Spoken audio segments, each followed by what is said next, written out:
नमो अरिहन्ताणं नमो सिद्धाणं नमो आयरिहाणं नमो उवज्जायाय नमो लोये सव्यसा तीन भुवन में सा वीतराग विज्ञानता शिव स्वरूप शिव का नमः त्रियों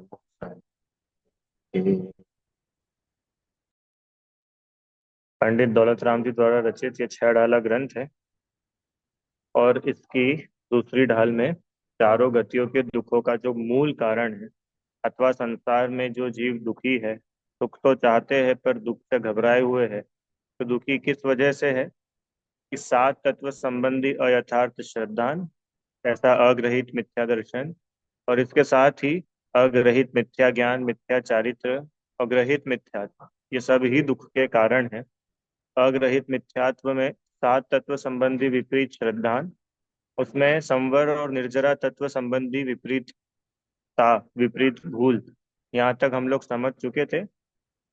आज अपने को जो है आगे चलना है। मोक्ष तत्व संबंधी भूल, मोक्ष तत्व संबंधी भूल क्या होती है ये अपन पढ़ेंगे आज। ठीक है, छंद पढ़ते हैं एक बार। ये सातवां छंद है ना, सातवें छंद में तीन बातें आई। क्या क्या आया? निर्जरा तत्व की भूल, मोक्ष तत्व की भूल, और अग्रहित मिथ्या ज्ञान। निर्जरा तत्व की भूल पढ़ लिया है, अब आगे चलते हैं। रोके न चाह निज शक्ति खोए, शिव रूप निराकुल तान जोय। याही प्रतीति जुत कछुक ज्ञान, तो दुखदायक अज्ञान जान। रोके न चाह निज शक्ति खोए, अपने आत्मा की शक्ति को भूलकर अपनी इच्छाओं का अभाव नहीं करना, ये निर्जरा तत्व संबंधी भूल। और मोक्ष तत्व संबंधी भूल क्या है? मोक्ष तत्व संबंधी भूल मतलब मोक्ष के संबंध में अयथार्थ श्रद्धान करना। तब प्रश्न कि भैया मोक्ष बोलते किसको है? मोक्ष तत्व मतलब क्या? मोक्ष तत्व मतलब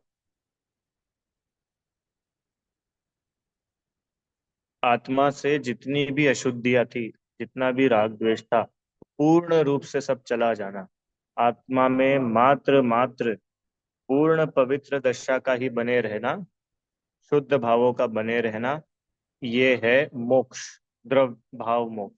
और इसकी वजह से क्या हुआ कि अशुद्ध भाव पूरी तरह से ही चले गए, शुद्ध भावों की पूर्णता हो गई। कि अब वो जितने कर्म बचे थे वे सभी कर्म चले गए, सर्वथा ही कर्मों का अभाव हो गया। तो इसको बोलते द्रव्य। हम्म। हम पूजा में बोलते हैं ना, अष्ट कर्म रहना है, धूपम निर्वपामी थी स्वाहा, फिर मोक्ष फल प्राप्त है, फलम निर्वपामी थी स्वाहा। ये मोक्ष मतलब क्या है कि आठों कर्मों का नाश हो जाने को ही मोक्ष बोलते हैं। पर वो आठों कर्मों का नाश होगा कब? वो तो कर्मों के साइड से बात हुई। इधर से देखो कि जब आत्मा में माने हम में पूर्ण वीतरागता की दशा होगी, अशुद्ध भाव जरा भी नहीं रहेंगे, पूर्ण शुद्ध भाव आत्मा में जब रहते हैं, तब मोक्ष होता है। ठीक है। अब एक प्रश्न हो सकता है किसी को कि भैया अरिहंत भगवान को भी तो बिल्कुल भी राग द्वेष नहीं होता है, फिर उनका तो मोक्ष हुआ ही नहीं है। क्यों? अरिहंत भगवान राग द्वेष करते हैं क्या? उनके अंदर शुद्ध भाव थोड़े हैं कि पूरे हैं? पूरे ही है ना, वीतरागता की तो पूर्णता हो ही गई, अरिहंत दशा है। तो फिर अरिहंत भगवान का मोक्ष है कि नहीं है? बोलो। कितने लोग बोलते हैं अरिहंत भगवान को मोक्ष नहीं हुआ, मोक्ष तो सिद्ध भगवान का हुआ है? बोलो। और कितने लोगों का ऐसा कहना है कि नहीं, अरिहंत भी तो भगवान है, उनका भी मोक्ष मानो? बोलो। अरिहंत भगवान का मोक्ष हुआ कि नहीं हुआ? अच्छा बताओ। नहीं हुआ। हो गया। तब अरिहंत का मोक्ष हो गया तो फिर सिद्ध क्यों बने? अरिहंत ही बने रहो। जब मोक्ष मतलब पूर्ण लिखा ना, पूर्ण दशा, आत्मा की पूर्ण निर्मल पवित्र दशा का प्रकट होना है। आवाज ब्रेक हो रही क्या? आप सबको आवाज आ रही है बराबर?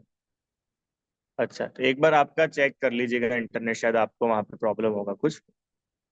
बोलो भाई।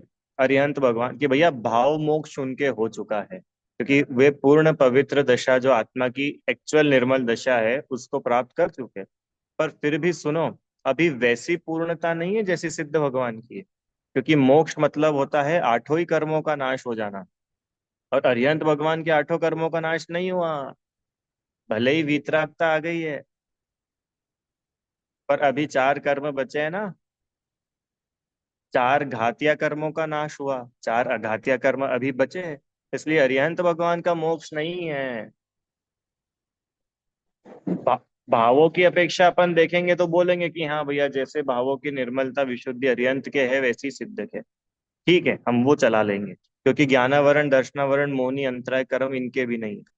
और जो चार घाती अघातिया कर्म बचे, वेदनी आयु नाम गोत्र, क्या ये चारों कर्मों का नाम ही अघाती है? अघाती मतलब ये आत्मा का कोई घात नहीं करते, आत्मा पर कोई अटैक नहीं करते।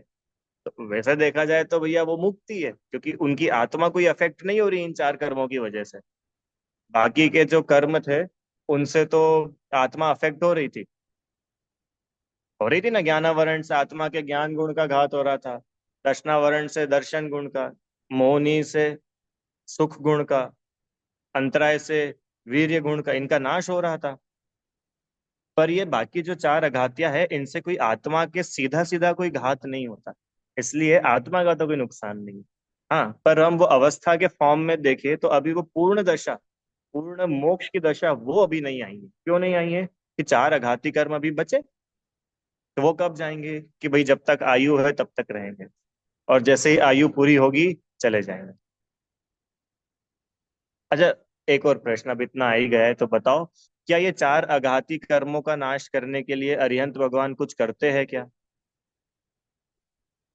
अच्छा, अरिहंत बनने के पहले क्या होते? मुनि होते।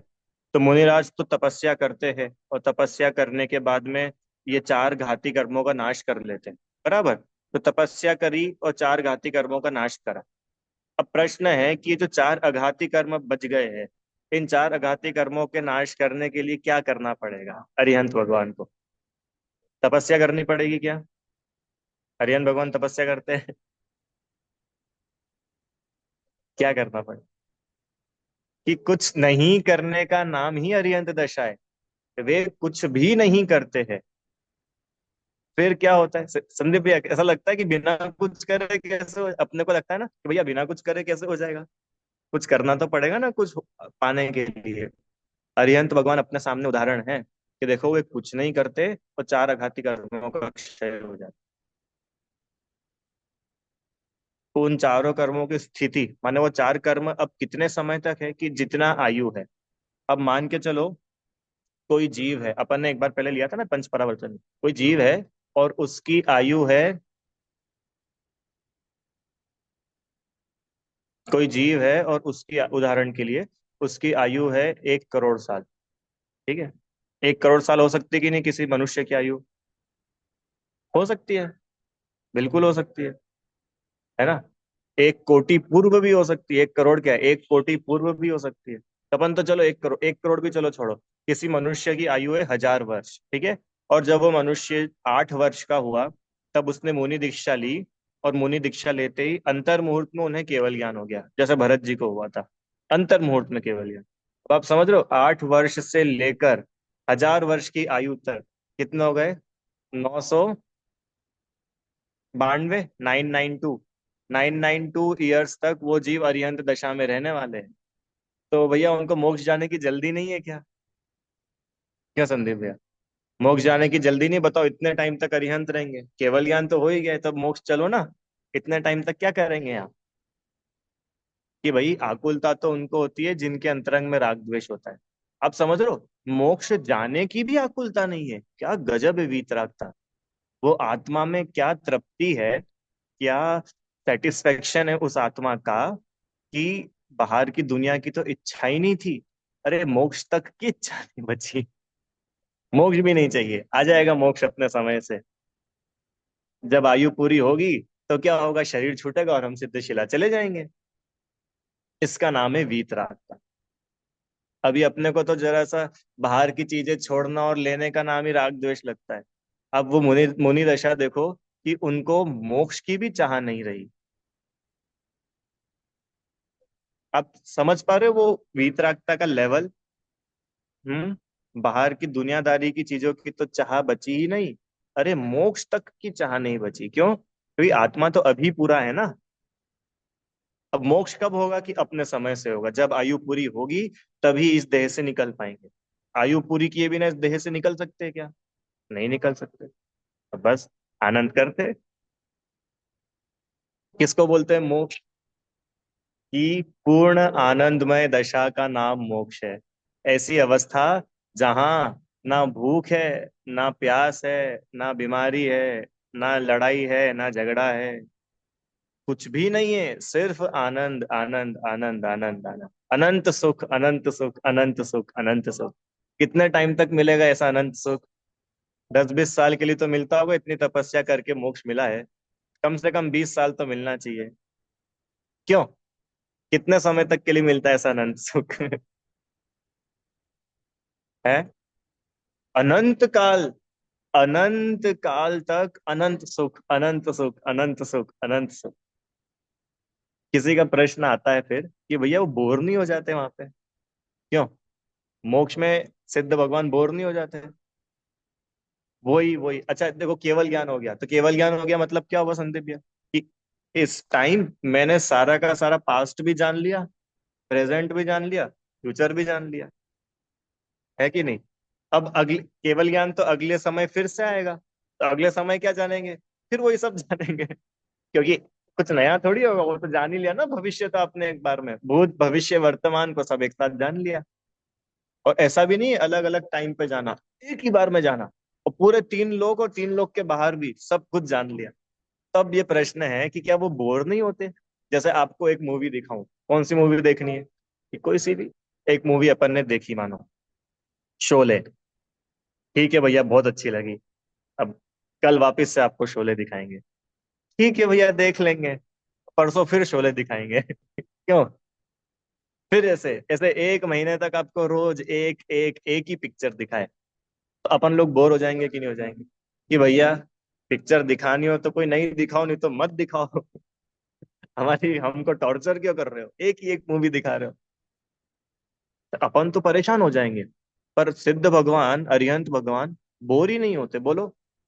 जो पहले समय केवल ज्ञान हुआ, उसी समय पूरा लोकालोक जाना कि नहीं जाना? भूत भविष्य वर्तमान सब कुछ जान लिया। अगले समय फिर जान रहे, अगले समय फिर जान रहे। फिर और कब तक जानेंगे ऐसे? अनंत काल तक जानते ही रहेंगे, जानते ही रहेंगे। तो बोर नहीं होंगे क्या? नहीं, इसी का नाम तो आनंद है। बोर क्यों नहीं होंगे पता है? क्योंकि बोर होता है रागी द्वेषी। भगवान वीतरागी है तो बोरियत का सवाल ही नहीं उठता। पहली बात। दूसरी बात, उनको जानने की इच्छा ही नहीं बची। जानने की इच्छा हो तो लगे कि अब ये हो गया ये देखूं, ये हो गया ये देखूं। इच्छा ही नहीं बची ना। जो जानने में आ रहा है उसको जान लेते हैं। तीसरी बात, जानना आत्मा का नेचर है। और जब नेचर ही दुख रूप हो जाएगा तो फिर वो नेचर ही किस काम का? अरे जानना आत्मा का स्वभाव है कि नहीं है? तो जब हमारा स्वभाव ही हमको आकुलता पैदा करने वाला हो गया, तो वो स्वभाव किस काम का? जिससे आकुलता पैदा हो, उसको स्वभाव बोलेंगे कि विभाव बोलेंगे? जैसे कषाय, कषाय से अपने को आकुलता होती है कि नहीं होती है? होती है। तो कषाय अपना विभाव है। राग द्वेष विभाव है। पर जानना देखना ये स्वभाव है। तो उसमें कोई बोरियत नहीं होती है। अब ये ही मोक्ष तत्व संबंधी भूल है। क्या? कि मोक्ष का जो सुख है, मोक्ष में जो आनंद आता है, मोक्ष का जो स्वरूप है, उसको नहीं पहचानता और अन्य मानता है। ये मोक्ष तत्व की भूल। ठीक है। छंद में क्या लिखा था? शिव रूप निराकुलतान जोय। शिव रूप, शिव रूप मतलब, शिव मतलब होता है मोक्ष। मंगलाचरण में आता है ना, शिव स्वरूप शिवकार। शिव मतलब मोक्ष। तो जो मोक्ष है, मोक्ष का स्वरूप, मोक्ष कैसा है? कि मोक्ष तो निराकुलता रूप है। मोक्ष तो आनंद रूप है। अरे मोक्ष में खूब आनंद आता है। मोक्ष मतलब, वापस सुनना, मोक्ष मतलब वो जगह की बात नहीं चल रही है।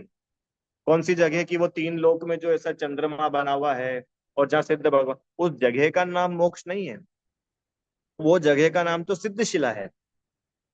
मोक्ष उस अवस्था का नाम है। कौन सी अवस्था? कि जहां मोह राग द्वेष सभी चले गए, आत्मा अपने एक्चुअल स्टेज में आ गया, आठों ही कर्म अब विदा लेकर के चले गए, उस अवस्था का नाम है मोक्ष। मोक्ष किसी जगह का नाम नहीं है। मोक्ष जगह का नाम है सिद्धशिला। और उस सिद्धशिला में कौन रहते हैं? उस सिद्धशिला में सिद्ध भगवान भी रहते हैं और निगोदिया जीव भी रहते हैं। मालूम है आपको? वो जो सिद्धशिला का एरिया है ना, उसी जगह निगोदिया जीव भी रहते हैं। सिद्ध अवस्था मतलब जीव की सबसे बढ़िया अवस्था, हाईएस्ट अवस्था। और निगोद अवस्था मतलब जीव की सबसे निकृष्ट अवस्था। दोनों एक साथ रहते हैं वहां पे, सिद्धशिला में। तो सिद्धशिला में थोड़ा बहुत मजा आता होगा कि नहीं? उस जगह का अपना ही मजा होगा। क्यों? सिद्धशिला का एक अपना ही आनंद है। इस सिद्धशिला में कोई मजा नहीं है, जगह से कोई मजा नहीं आता है। आत्मा में क्या परिणमन चल रहा है, उसका मजा आता है। उसी जगह में से अनंत सिद्ध भगवान भी है, और उसी जगह पर अनंत निगोदिया भी है। वो निगोदिया महादुखी है और सिद्ध भगवान महासुखी है। क्यों है सुखी? क्योंकि सुख आत्मा की अवस्था का नाम है, बाहर कहीं नाम नहीं है, बाहर की जगह का नाम नहीं है। द मोक्ष तत्व की भूल क्या है? कि मोक्ष का स्वरूप तो है निराकुलता रूप, मोक्ष का स्वरूप तो है आनंद रूप, मोक्ष का स्वरूप तो है सच्चा सुख। और मोक्ष को वैसा नहीं मानकर हम अन्य रूप से मानते हैं, इसको बोलते हैं मोक्ष तत्व की भूल। अब प्रश्न कि भैया संवर निर्जरा तक तो समझ आया था, मोक्ष तो हर कोई अच्छा ही मानता है, मोक्ष कौन बुरा मानता है? अरे जैनों से तो छोड़ो, अजैनों से भी अपन मिलो और पूछो भैया मोक्ष कैसा है, तो क्या बोलेंगे? अच्छा है, इनको मोक्ष मिल गया, उनके भाषा में मुक्ति मिल गई। कोई ऐसा बोलेगा बैकुंठ चले गए, कोई बोलेगा जन्नत चले गए।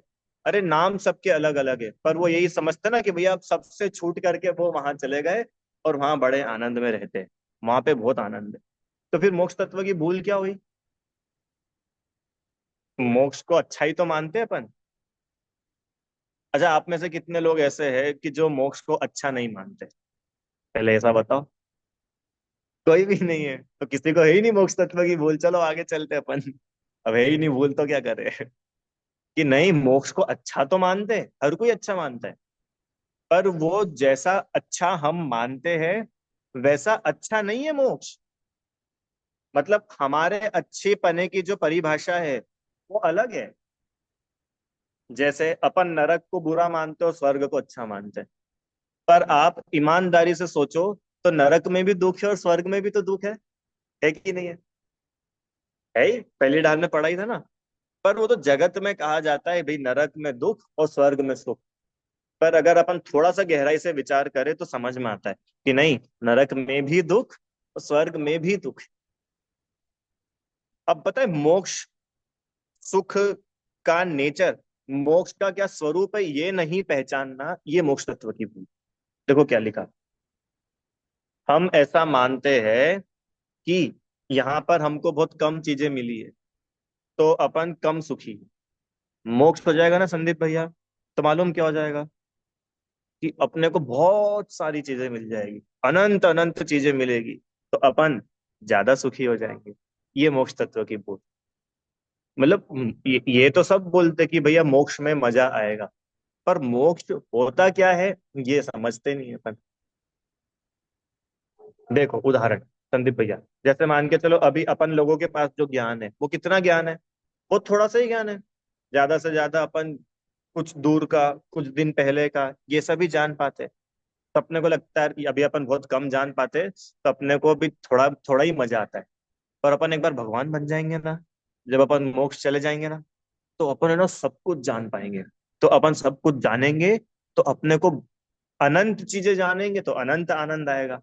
बताओ ये बोलना सही है कि नहीं, ऐसा मानना? जैसे अभी मैं, इस विश्व में 100% चीजें हैं, उन 100% चीजों में से अपन 2-3% जान पाते, तो अपने को सुख भी 2-3% जितना ही मिलता है। इसलिए तो अपन नई नई चीजें जानने के लिए जाते हैं इधर उधर। ये मोबाइल है, मोबाइल क्यों चलाते हैं? ये नया नया दिखता है, नया नया मिलता है, तो अपने को लगता है सुख हो रहा है, नया ज्ञान हुआ तो सुख मिला। तो मोक्ष में तो सब कुछ ही जानने लग जाएंगे। तो अभी अपन कम जानते हैं इसलिए दुखी है, और मोक्ष हो जाएगा ना, तो अपने को सब कुछ जान लेंगे अपन, तो सब कुछ जान लेंगे ना, इसलिए अपन अनंत सुखी हो जाएंगे। सही की गलत है? सब कुछ जानने से सुखी नहीं होते। एक बहुत सुंदर स्तुति है, दौलत राम जी ने लिखी। सकल गेय ज्ञायक तदपि निजानंद रस ली, सो जिनेन्द्र जयवंत नित हरि रज रहस विहीन। ये स्तुति बहुत सुंदर। पहले पहली लाइन लिखी, सकल गेय ज्ञायक। सभी गेय मतलब पदार्थ जिनको जाना जाता है, सभी पदार्थों को जानने पर भी, तदपि, पर भी, निजानंद रस लीन, अपनी आत्मा के आनंद में ही लीन है, उनमें उलझ नहीं गए। देखो कैसी गजब बात है, अभी अपनी सब कुछ जानने की इच्छा होती है और अपन सब कुछ जान नहीं पाते, और भगवान बनने के बाद जान सब कुछ लेते हैं और इच्छा बिल्कुल भी नहीं बचती। ये तो अन्याय है, क्यों? अरे जब ये क्या बात हुई, जब दांत थे तब चने नहीं थे, अभी चने हैं तो अब दांत नहीं है। क्यों भैया? जिस समय दांत तब चने मिलते तो थोड़ा काम के थे वो चने। ऐसे ही अब बताओ, भगवान सिद्ध हो गए, मोक्ष चले गए, अब जान तो सब कुछ रहे, 3 लोग की सारी बातें जान रहे, और लेना देना कुछ भी नहीं।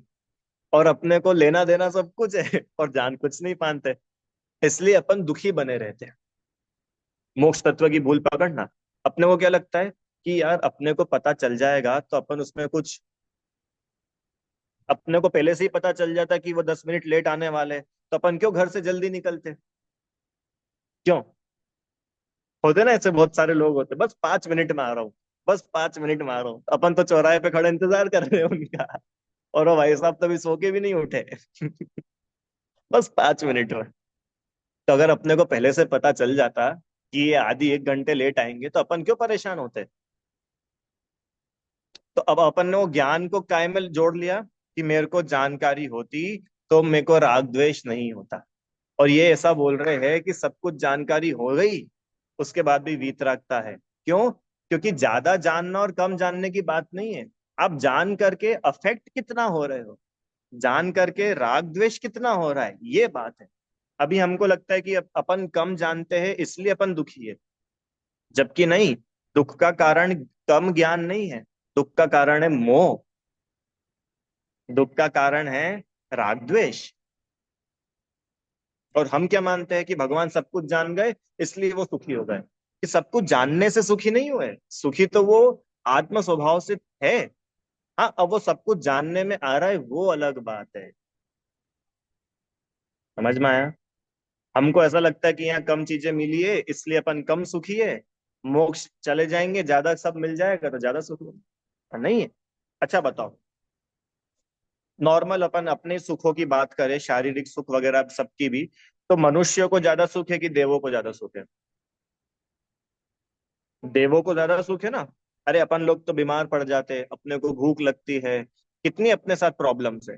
देवों के साथ तो ऐसा कुछ भी नहीं, इतना सुंदर शरीर होता है, सब बढ़िया होता है। तो मनुष्यों से ज्यादा सुखी देव है। तो जैसे मनुष्यों से अधिक देव सुखी है, ऐसे ही देवों से अनंत गुना ज्यादा भगवान सुखी होते कि नहीं होते? आगे ना। अच्छा, अपन ऐसा बोल सकते हैं कि मनुष्यों से कुछ गुना ज्यादा देव सुखी होते हैं, और देवों से अनंत गुना ज्यादा भगवान सुखी होते हैं। मोक्ष में इतना सुख होता है। राइट और रॉन्ग बोलो, क्या कहना है आप लोगों का? हाँ के लिए 1, ना के लिए 2। बोलो। मना कर रहे हो आप? अच्छा, बताइए आप। जैसे देव है, देव अपने से थोड़ा बहुत ज्यादा सुखी है कि नहीं है? है ना, देवों को जो इच्छा होती है वो रूप बना लेते हैं, जैसे इच्छा होती है वहां घूमने चले जाते हैं। देवों को समोशरण में जाने की इच्छा है, समोशरण में अपन कर सकते क्या ये सब काम? अपन नहीं कर सकते। तो देव अपने से कुछ ज्यादा सुखी है कि नहीं है? मानसिक दुखों की बात नहीं चल रही, एक नॉर्मल अपन बात कर रहे हैं, है ना उनको। अब आगे चलो। तो क्या जैसे देव अपने से कुछ अधिक सुखी है, ऐसे ही अरिहंत सिद्ध भगवान देवों से कुछ नहीं, अनंत गुना तो सुखी है कि नहीं है?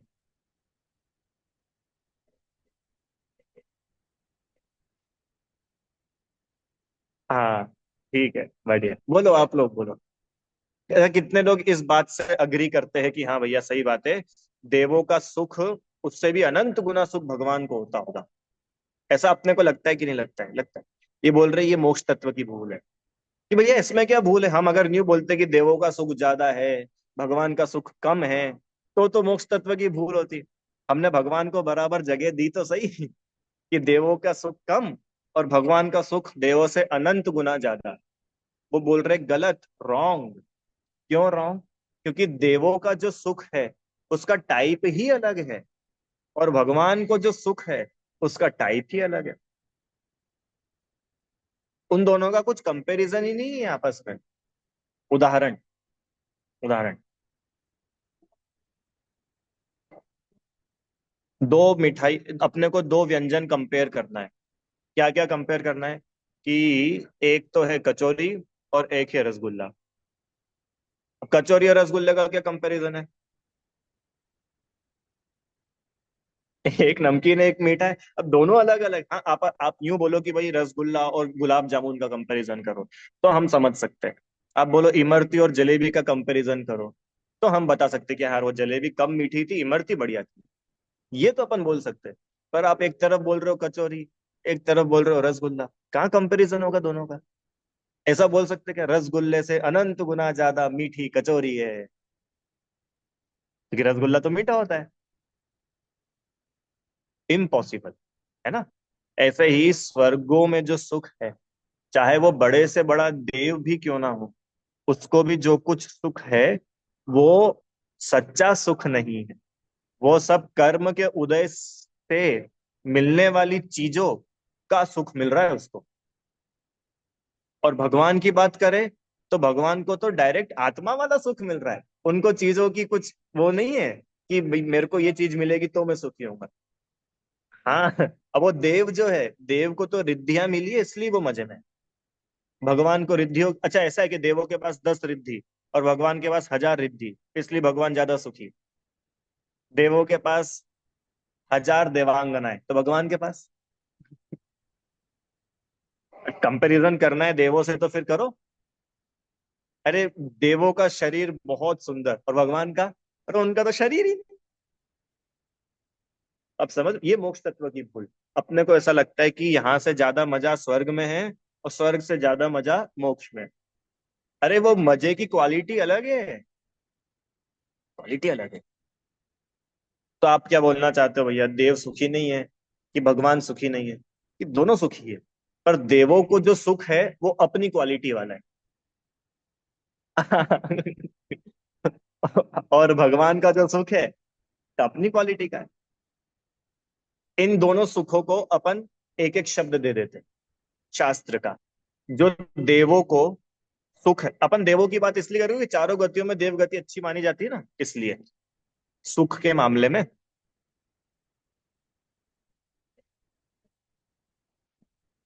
किसी की समाधि हुई तो, हाँ हाँ, देव ही बन। इस, अरे पता है इस काल में, पंचम काल में 16वें स्वर्ग के ऊपर कोई जा ही नहीं सकता। कितने बड़े से बड़े मुनिराज हो, त्यागी हो, तपस्वी हो, कोई भी हो, ये जो नौ ग्रह की भी बात है ना, ये पंचम काल में कोई नौवे ग्रह तक नहीं जाता। पंचम काल में मैक्सिमम 16वां स्वर्ग। हाँ तो भी कितना ही कुछ हो वहीं तक जाएंगे। क्या बात चल रही थी अपनी? जो देवों का सुख है उस सुख का नाम है इंद्रिय सुख। क्या नाम है? इंद्रिय सुख। और जो भगवान का सुख है, जो भगवान को सुख हो रहा है, उसका नाम है अतीन्द्रिय सुख। इंद्रियों के भी पार। क्या गजब है। वापस क्या बताए दो नाम? इंद्रिय सुख, अतीन्द्रिय सुख। इंद्रिय सुख मतलब इंद्रियों से होने वाला।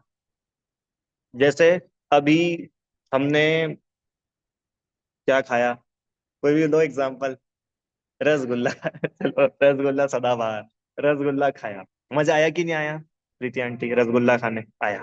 तो ये जो मजा आया, ये इंद्रिय सुख था। ये इंद्रिय से आपने भोगा तो मजा आया कि भैया इतना जोरदार, हम तो अभी छुट्टियों पे कश्मीर घूमने गए थे, क्या कश्मीर की वादियां, आनंद आ गया। जन्नत है सच्ची में, अगर धरती पे क्या, धरती पे कहीं स्वर्ग है तो वो कश्मीर है। बड़ा मजा आया। तो ये क्या था मजा? ये इंद्रियों से सुख आया था, वो जो आपने आंखों से सीनरी देखी थी, वो जो ठंडी ठंडी हवा चल रही थी, ये इंद्रियों से अपने को ज्ञान हुआ था ना। तो इंद्रियों से जो ज्ञान हुआ, तो उसका सुख भी इंद्रिय वाला ही सुख है। अच्छा, और भगवान को जो सुख हो रहा है, उसमें इंद्रियों की कोई पराधीनता नहीं है, वो स्वभाव से हो रहा है। बहुत बड़ा अंतर है। इतना बड़ा अंतर है कि एक व्यक्ति चश्मे से देख रहा है और एक डायरेक्ट अपनी आंखों से देख रहा है। अब दोनों में अंतर है कि नहीं है? एक बैसाखी लेके चल रहा है और एक अपने पैरों पर चल रहा है कि नहीं अंतर? ऐसे ही एक ज्ञान तो इंद्रियों से हो रहा है, एक सुख तो इंद्रियों से हो रहा है, और एक सुख अतीन्द्रिय, इंद्रियों के भी पार, डायरेक्ट आत्मा से हो रहा है। ये मेजर डिफरेंस है, पहली बात। अब दूसरी बात, ये जो इंद्रिय वाला सुख है, ये इंद्रिय वाले सुख भी तो अच्छा ही होता है। अपन लोगों को इंद्रिय का सुख मिल रहा है कि नहीं मिल रहा है? आत्मा का सुख तो अपन लोग भोग नहीं रहे कोई भी, इंद्रियों का ही भोग रहे हैं ना। तो अपने को मजा आता है कि नहीं इस सुख में? चलो दुख में तो अपन को परेशानी होती है, पर जब सुख मिलता है, तब मजा आता है कि नहीं आता है? ये आता ही है भैया, तभी तो हम उसको सुख बोलते हैं। देखो, अब ये इंद्रिय सुख कैसा है, इंद्रिय सुख का बायोडाटा। ये जो इंद्रिय सुख है, ये पराधीन है। पराधीन है मतलब कि आपको इसके लिए किसी ना किसी की जरूरत पड़ेगी। रसगुल्ले का मजा लेने के लिए रसगुल्ला चाहिए, कश्मीर का मजा लेने के लिए कश्मीर चाहिए। क्यों? बढ़िया खुशबू, इत्र, डिओड्रेंट, परफ्यूम, ये घ्राण इंद्रिय ना, इसका मजा लेने के लिए आपको चाहिए वो डिओड्रेंट, गुलाब का फूल, मोगर, चंपा, चमेली चाहिए, उसके बिना नहीं आएगा वो मजा। तो जो इंद्रियों से होने वाला सुख है, वो पराधीन है। पराधीन है मतलब डिपेंडेंट है, वो इंडिपेंडेंटली अपने आप से नहीं हो जाता। पहला पॉइंट। दूसरा, इंद्रिय से होने वाला सुख विषम है। विषम है मतलब, विषम मतलब कम ज्यादा, कम ज्यादा, कम ज्यादा। कभी कम होता है, कभी ज्यादा होता है, फिर कभी कम होता है। आप लोगों ने नोटिस किया होगा ना, अपन लोगों को जो सुख होता है, क्या एक जैसा कंसिस्टेंट सुख होता है कि अपने को एक बार सुख होना शुरू हुआ, होता ही गया, होता ही गया, ऐसा? अच्छा, पहले रसगुल्ले में कितना मजा आया था? भैया बहुत मजा आया। दूसरा रखाया अपन ने, दूसरे रसगुल्ले में कितना मजा आता है? कि भैया उसमें भी बड़ा मजा आया। ठीक है। फिर तीसरा खाया, तो तीसरे रसगुल्ले में मजा बढ़ा कि कम हुआ? कि नहीं, उसमें तो बहुत मजा आया, हमने बहुत टाइम से रसगुल्ले नहीं खाए थे, अब हमको रसगुल्ले मिले तो हम टूट पड़े रसगुल्ले में, तो चलो तीन खा लिए। चौथा खाया, अब मजा आ रहा है कि नहीं आ रहा है? हाँ, ये कम होता जाता है। और उस रसगुल्ले के बाद आप नमकीन खा लो, तो फिर वो नमकीन का मजा आने लगता है। फिर वो नमकीन खा, ये अपन भोजन करते हैं तो क्या अपने को इतनी सारी चीजें चाहिए? एक से मन भरा, दूसरा, दूसरे से मन भरा, तीसरा। एक सब्जी में काम नहीं चलता है, दो सब्जी, फिर एक ग्रेवी वाली, फिर एक दाल, और फिर पापड़ तो रह ही गया, और फिर अचार तो होना ही चाहिए। ये क्या है? ये इंद्रिय सुख होता ही ऐसा है, कम ज्यादा, कम ज्यादा, कम ज्यादा। इंद्रिय सुख की बात चल रही है ना। अपन लोगों का सुख ऐसा ही है, एक तो पराधीन, और पराधीन होने के बाद एक जैसा भी नहीं रहता, कभी बढ़ता है कभी। जो बच्चा आज अपने को सुख दे रहा था, वही बच्चा कल दुख देने लग जाता है। जो ही पंखा अभी अपने को अच्छा लग रहा था, अब वो पंखा रात में कैसा लगता है, ढाई, तीन, 4 बजे। ठीक है भैया, अब जब वो पंखे में मजा आ रहा था, तो अब चलने दो ना एक जैसा। इंद्रिय सुख होता विषम है। विषम है मतलब कम बढ़, कम बढ़, कम बढ़ होता ही रहता है। ये दूसरा। अब तीसरा कैरेक्टरिस्टिक देखो, इंद्रिय सुख कैसा है? विच्छिन्न। विच्छिन्न मतलब, विच्छिन्न मतलब छूट जाता है। विच्छिन्न, विच्छिन्न मतलब छूट जाता है, थोड़ी देर चला फिर छूट गया, फिर कभी वो मिलेगा तो चलेगा, फिर थोड़ा चलेगा फिर छूट जाएगा, ऐसा विच्छिन्न है। और ये जो इंद्रिय सुख है, इससे तो कर्म बंधते हैं। तो बताओ ये सुख हुआ कि दुख हुआ, जो अपने लिए मुसीबत लेकर के आ रहा है। जिस रसगुल्ले के अंदर जहर मिला हुआ है, अब वो रसगुल्ला सुख का कारण है कि दुख का कारण है? बाहर से भले रसगुल्ला दिख रहा है, बड़ा मजेदार दिख रहा है, गोल गोल मुलायम सफेद सफेद, और भाई साहब उसमें जहर मिला है अंदर, खाओगे मरोगे। ऐसे ये इंद्रिय सुख बाहर से तो बहुत अच्छे दिखते हैं, ऐसे इच्छा होती है कि भोगते ही जाओ भोगते ही जाओ भोगते जाओ, मन ही नहीं भरता। और इसके बदले में क्या मिलता है? पाप, कर्म बंध। कर्म बंध मतलब संसार, वो चक्कर चलता रहता है। बताओ, ऐसा है इंद्रिय सुख। और ये इंद्रिय सुख मतलब देवों को भी यही वाला सुख है।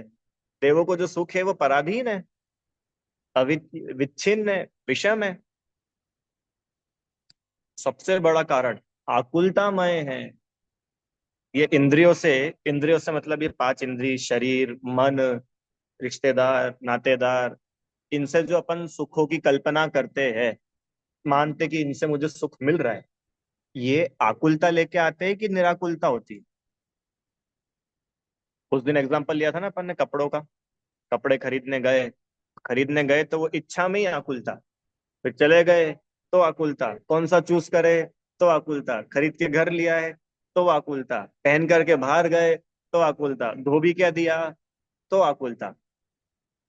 है कि नहीं आकुलता? कहाँ है निराकुलता? अच्छा बताओ, एक भी आप ऐसा इंद्रिय सुख मेरे को बताओ कि भैया इसमें तो निराकुलता है, इसमें कोई आकुलता नहीं होती है। आकुलता मतलब समझते हैं अपन? आकुलता मतलब, हाँ, आकुलता मतलब शांति नहीं होना, बेचैनी बनी ही रहती है। हाँ, इतना जरूर है कि कई बार वो आकुलता दिखती है, कई बार वो आकुलता दिखती नहीं है पर रहती जरूर है। जैसे आप बोलोगे कि भैया हम तो एसी चला के बैठ गए, अब थोड़ी कोई, हाँ अभी तक हमने एसी नहीं चलाया था, इतनी गर्मी लग रही थी, अब हमने एसी ऑन करा, अब हम निराकुल होकर के बढ़िया बैठे हैं। तब आकुलता खत्म होगी ना सारी। अब आप बोलोगे थोड़ी देर बाद ठंड लगेगी, तो वो तो थोड़ी देर बाद की बात है। मैं तो बोल रहा हूँ कि जिस समय आप हाँ मजा आ गया ऐसे करके बैठ रहे हो ना, उससे ही समय आकुलता है, ये बता रहा हूँ।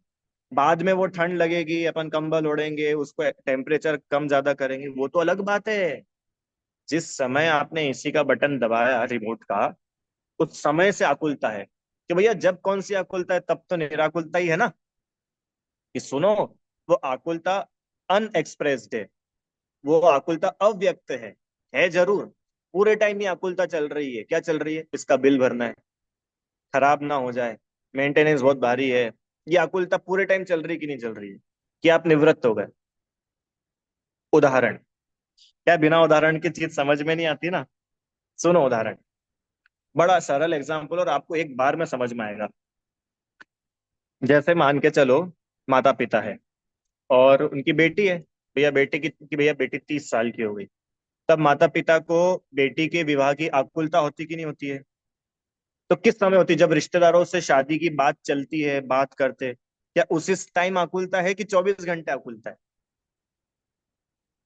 हाँ कि नहीं? वो जब 10-15 रिश्तेदार इकट्ठे होते हैं, फिर बात चलती है, तो हमको जब थोड़ा आकुलता होती है, तब होती क्या? 24 घंटे चलती है। हाँ, उस समय जब हम लोग बात करते हैं तब तो वो आकुलता व्यक्त होती है, और वो है तो 24 घंटे ही अपने अंदर। नहीं है? रोटी बनाते बनाते, शॉपिंग पे जाते जाते, जब तक आप उस ओर से निर्विकल्प नहीं हुए हैं, तब तक आकुलता है, चाहे वो व्यक्त हो चाहे ना हो। ऐसे ये जो इंद्रिय सुख अपन भोग रहे हैं, ये कंप्लीट 100% फुल टाइम आकुलता वाले।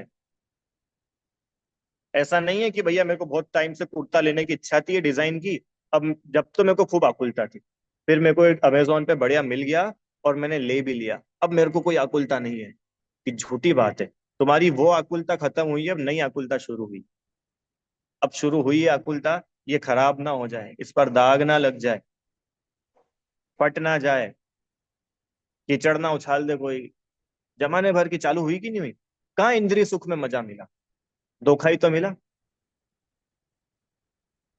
है पंक्ति, वह सुख सदा ही त्याज रे, पश्चात जिसके दुख भरा।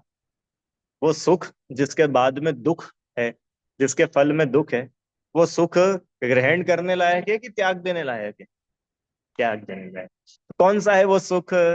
इंद्रिय सुख।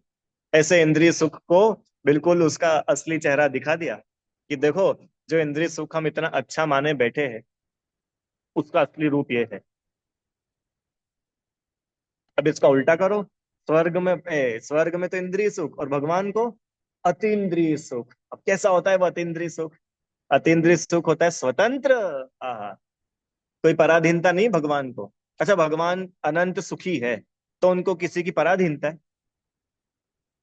अपन बड़ी बादाम चढ़ाएंगे तो भगवान ज्यादा सुखी हो जाएंगे, और एक दिन अपन बादाम चढ़ाना भूल जाओ, गलती से नैवेद्य की जगह अपन दीप चढ़ा दे, तो उस दिन तो भगवान बड़े सैड होंगे कि बताओ, मेरा भक्त इतना ही ध्यान नहीं रख पाया। लानत है ऐसी भक्ति पे। क्यों? भगवान ऐसे दुखी होते होंगे क्या? कि भैया, भगवान का सुख अपने अधीन नहीं है, उनका सुख तो उनके ही अधीन। मस्त है वो, एकदम स्वतंत्र। ये है अतीन्द्रिय सुख। अब क्या कंपेयर करें इंद्रिय और अतीन्द्रिय सुख को अपन? है कोई कंपैरिजन? बिल्कुल क्वालिटी अलग है। हम्म। अच्छा, भगवान को जो सुख है वो विषम नहीं है, वो सम है। सम है मतलब एक जैसा। कम होता है, बढ़ता है, ऐसा कुछ नहीं है। एक जैसा सुख। अतीन्द्रिय सुख है, सीधे आत्मा से सुख होता है, क्योंकि सुख आत्मा का गुण है। क्यों, रसगुल्ले का गुण सुख है कि आत्मा का गुण सुख है? आत्मा का। तो अपन रसगुल्ले से मानते ये अपना मिथ्यात्व है, इसलिए अपन फिर दुखी भी होते हैं। अविच्छिन्न है भगवान का सुख, बीच बीच में टूट नहीं जाता है।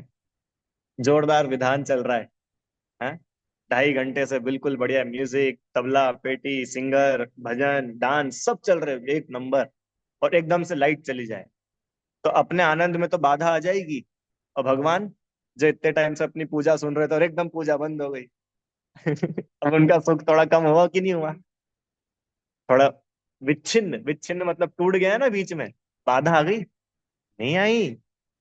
क्यों? क्योंकि उन्होंने वो तबला पेटी ढोलक, इनसे सुख माना ही नहीं था। तुम पूजा करो, कोई बात नहीं, नहीं करो, कोई बात। ऐसा है अतिन, अरे किसी की पराधीनता नहीं है, किसी की। क्या? अरे भगवान तो ठीक है, मुनिराज तक तो किसी की पराधीनता नहीं है। किसी की पराधीनता नहीं है। अभी पढ़ने वाले अपन, छठी ढाल जब आएगी, मुनिराज को कोई अर्घ उतारे, चाहे तलवार से मार डाले, हत्या कर दे, तो मुनिराज को राग द्वेष नहीं है। कोई हीरा सोना चांदी चढ़ा दे, अथवा कोई मिट्टी का ढेला, एक जैसे लगते। ये तो मुनिराजों का लेवल है। वो आप सोचो भगवान का क्या लेवल होता होगा। तो कहाँ कंपैरिजन बचा स्वर्ग के सुख में और मोक्ष के सुख में? और मोक्ष तत्व की भूल क्या, कि मोक्ष के सुख की क्वालिटी नहीं पहचानते अभी अपन। अपने को ऐसा लगता है कि हाँ भाई, यहाँ पे 10% सुख है तो वहां 100% होता होगा। कि नहीं, अलग अलग है दोनों, पूरा पश्चिम है। और निराकुल, मोक्ष सुख निराकुल है। सुख का लक्षण ही निराकुलता है, और दुख का लक्षण आकुलता है। ये लिख लेना। क्या? सुख का लक्षण निराकुलता, और दुख का लक्षण आकुल। ठीक है। और कर्म बंध तो है ही नहीं, कर्म बंध के अभाव का नाम तो मोक्ष है। ठीक है। इस प्रकार से ये मोक्ष तत्व संबंधी भूल अपन ने देखी। अब 1 मिनट का और थोड़ा सा विषय है, उसको लेके अपन ये विषय समेट लेंगे। अब मुझे एक बात बताओ कि जिसको कोई एक तत्व की भूल है, उसको सातों ही तत्वों की भूल होती मालूम? ऐसा नहीं कि भैया वो हमको मोक्ष तत्व की भूल तो नहीं है, मोक्ष का तो स्वरूप हमने समझ लिया, आश्रव बंध का भी समझ लिया, बस जीव तत्व की भूल बच गई। ऐसा नहीं होता है। एक तत्व की भूल है, सातों ही तत्वों की भूल है। देखो बताए, जैसे जिसको जीव तत्व की भूल है, उसको यही नहीं मालूम जीव क्या है, तो उसको अजीव तत्व की भी भूल हुई कि नहीं हुई? हुई ना। अब जब उसको यही नहीं मालूम मैं जीव हूं और मेरा हित मोक्ष में है, तो उसको मोक्ष की भी भूल है कि नहीं है? तो मोक्ष मतलब कर्म बंध के संपूर्ण अभाव का नाम मोक्ष, और वहां पर मेरा हित है। उसको ये श्रद्धा ही नहीं है, क्योंकि वो अपने को पहले जीव माने, तब तो वो सब आगे की बात चले। मोक्ष तत्व की भी भूल है। अच्छा, मोक्ष तत्व तो पूर्ण कर्मों के अभाव का नाम मोक्ष है। तो जब मोक्ष का ही श्रद्धान नहीं है, तो निर्जरा का भी श्रद्धान है कि नहीं है? निर्जरा की भी भूल है।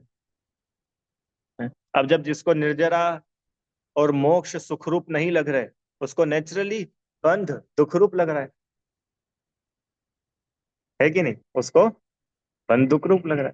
अच्छा, बंध दुखरूप लगेगा तो, सॉरी, जिसको संवर और निर्जरा और मोक्ष ये सुखरूप नहीं लग रहे हैं, तो उसको आश्रव और बंध ही तो सुखरूप लगेंगे।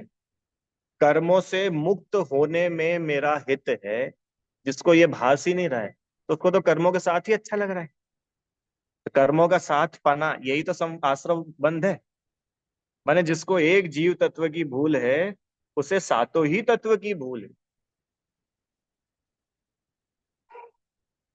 ठीक है। चलो, अब इन सात तत्वों में से हे गे और उपादेय अपने को पढ़ना है। हे मतलब छोड़ने लायक, गे मतलब जानने लायक, व्यवस्थित उसको जानना अपने को आवश्यक है, और उपादेय मतलब ग्रहण करना। तब मुझे बताओ, लिखाइए, चलो यहाँ पे देख के बता दो। जीव तत्व। अच्छा, गे, सातों तत्वों में से गे कौन कौन से है? जानने लायक कौन कौन से है? अब यहाँ तो अजीब तो लिखा ही है, क्या आश्रव बंध जानने लायक है कि नहीं है? यस।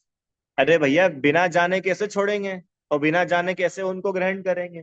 तो जानने लायक तो सभी ही है। अब जानने के बाद किसको पकड़े और किसको छोड़े, ये बात है ना। तो जीव वो तो है ही, अपन खुद है, तो जीव को कैसे छोड़ा जा सकता है? वो तो परम उपादेय है कि नहीं। आगे देखो, अजीव मात्र जानने लायक, आश्रव बंध छोड़ने लायक, संवर निर्जरा एक देश उपादेय, और मोक्ष सर्वथा उपादेय, पूर्ण उपादेय। समझ में आया? थोड़ा फास्ट हुआ, पर आपको पढ़ के समझ में आ गया होगा। एक देश मतलब थोड़ा पार्शियल, और पूर्ण मतलब कंप्लीट। संवर निर्जरा पार्शियल, थोड़े ग्रहण करने योग्य, थोड़े मतलब कि ऐसा नहीं कि भैया थोड़ा सा संवर कर लिया थोड़ा सा नहीं करा।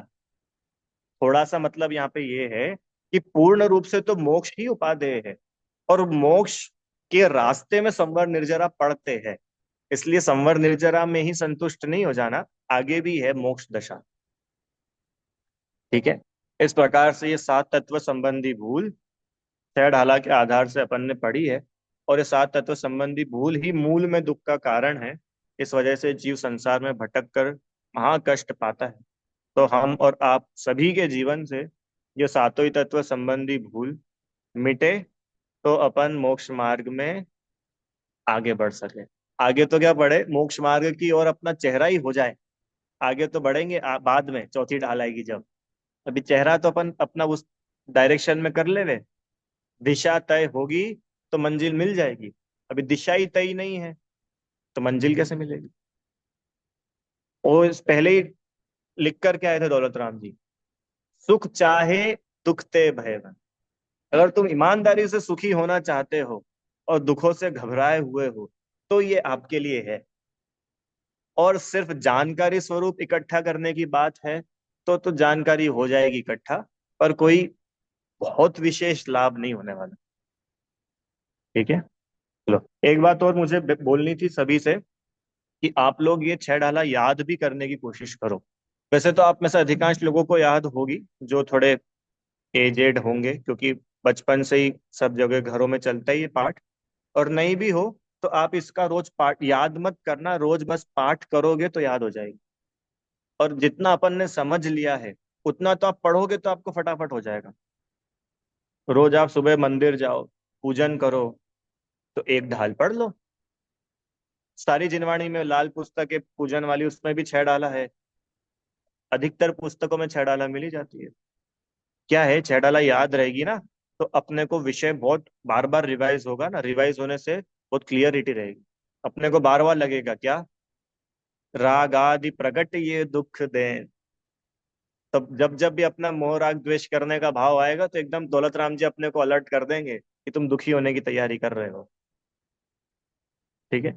इसलिए मतलब देखो, पंडिताई के लिए नहीं, और ऐसा नहीं कि प्रदर्शन के लिए कि हमको खूब याद हो गई, देखो भैया 60 की उम्र में आके भी हमने सब याद कर लिया, उसके लिए नहीं। अपने हित के लिए। याद हो सके तो वेल एंड गुड, नहीं भी हो सके तो कम से कम पाठ तो अपन उसका करें, तो वो चीज अपने बनी रहेगी। ठीक है, चलो अब कोई प्रश्न है क्या किसी को, तो आप लोग पूछ लीजिए। हम्म। नहीं। चलो ठीक। जिनवाणी स्तुति। हे जिनवाणी भारती तो ही जपू दिन रैन, जो तेरी शरणा गए सो पावे सुख चैन।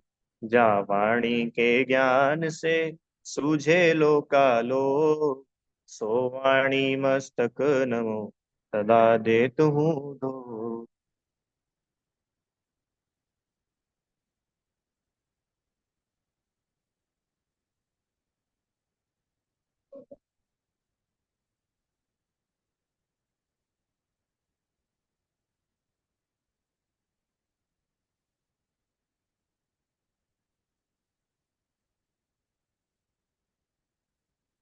जय बोलिए द्वादशांग मई जिनवाणी माता की जय हो। महान जैन धर्म की जय।